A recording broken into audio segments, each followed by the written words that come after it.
Guys, today we'll talk about how to fix or how to solve the problem of not loading on Picsart. To know how to fix or how to solve not loading on Picsart app, you should just go to settings.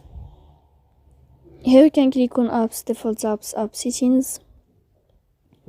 Then you will enter to the window or to the app of Picsart. After that you can click on first stop and you can click OK.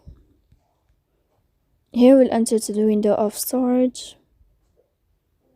Then you can click clear cache. Don't click clear data because that can cause you errors in your app. In the end, you can turn off your Wi-Fi and you can turn on your Wi-Fi again. So please don't forget to support us by like and subscribe. See you next time in another video, and thank you for your attention and your welcome.